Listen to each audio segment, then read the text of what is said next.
नमस्कार दोस्तों। कहते हैं शनिदेव से डरना नहीं चाहिए, बल्कि न्याय के देवता के रूप में उन्हें समझना चाहिए।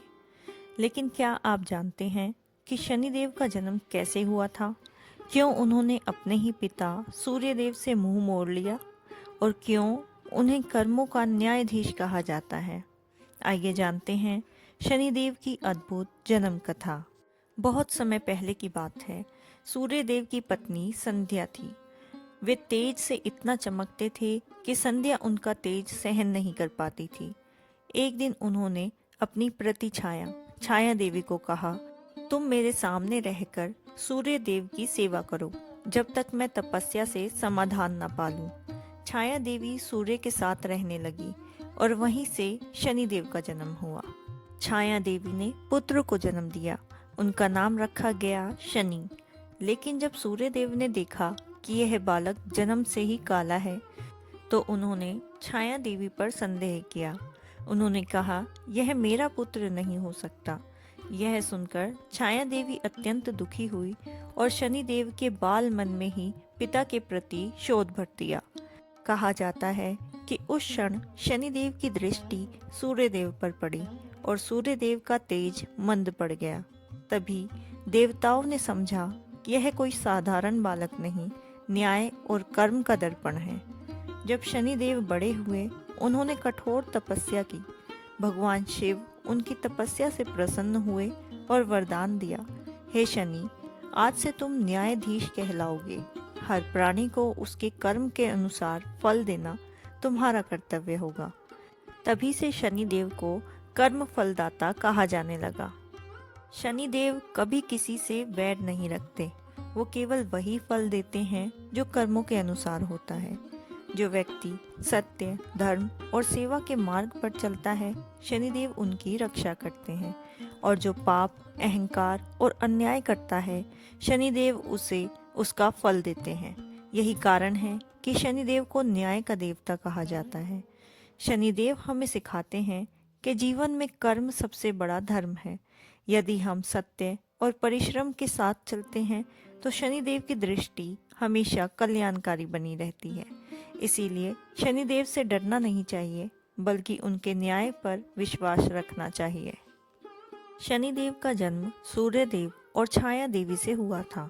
जब शनिदेव माँ के गर्भ में थे, तब छाया देवी भगवान शिव की अत्यंत भक्ति करती थी। वह ध्यान में मग्न रहती थी और भोजन भी कम लेती थी।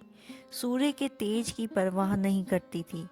इसी कारण शनिदेव का शरीर काला और तेजस्वी बना, जो शक्ति और संयम का प्रतीक है।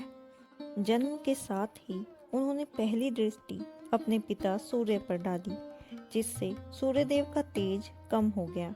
यही कारण है कि शनिदेव की दृष्टि को शक्तिशाली और परिणामदायक कहा जाता है।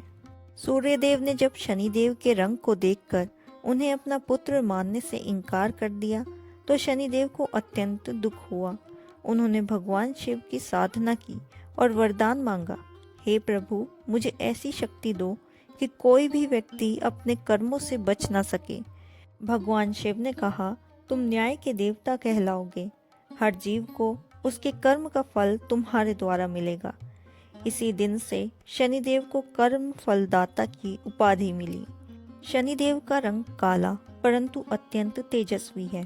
वह नीले वस्त्र धारण करते हैं। उनका वाहन है कौवा, जो धैर्य और दूरदृष्टि का प्रतीक है। वे हाथ में त्रिशूल, गदा, धनुष और वर मुद्रा धारण करते हैं। वे ग्रहों में सातवें ग्रह शनिदेव के रूप में प्रतिष्ठित है। उनके पिता सूर्य हैं। उनकी माता छाया देवी है। उनके भाई यमराज हैं, बहन यमुना। इसीलिए कहा जाता है शनिदेव और यमराज दोनों न्याय के देवता हैं, बस रूप अलग अलग हैं। शनिदेव का कार्य है कर्मों के अनुसार न्याय देना। वे मनुष्य को उसके कर्मों का सटीक फल देते हैं, चाहे वह राजा हो या रंक। शनिवार को प्रातः स्नान कर शनिदेव का ध्यान करें।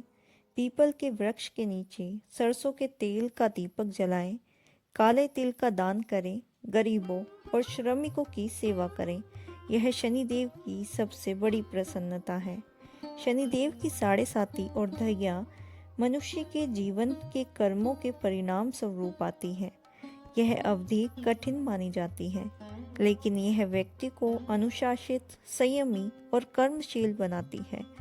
सच्चे कर्मशील व्यक्ति के लिए शनिदेव की 7.5 आशीर्वाद समान होती है। शनिदेव हमें सिखाते हैं, कर्म करो, फल की चिंता मत करो, क्योंकि जब कर्म श्रेष्ठ होंगे तो शनिदेव की दृष्टि भी शुभ बन जाएगी। तो दोस्तों, शनिदेव कोई दंड देने वाले देवता नहीं है, बल्कि वो सच्चे कर्मों के रक्षक और न्याय के प्रतीक हैं। वे केवल हमें हमारे कर्मों का फल दिखाते हैं, ताकि हम अपने जीवन में सुधार कर सकें और धर्म के मार्ग पर चल सकें। इसीलिए शनिदेव से डरिए मत, उन्हें भक्ति, सेवा और सत्य के मार्ग से प्रसन्न कीजिए। जो सच्चा कर्म करता है, शनिदेव की कृपा सदा उस पर बनी रहती है। अगर आपको यह कथा पसंद आई हो तो हमारी वीडियो को लाइक करें, शेयर करें और हमारे चैनल को सब्सक्राइब करना ना भूलें, ताकि आगे आने वाली वीडियोस आपसे मिस ना हो।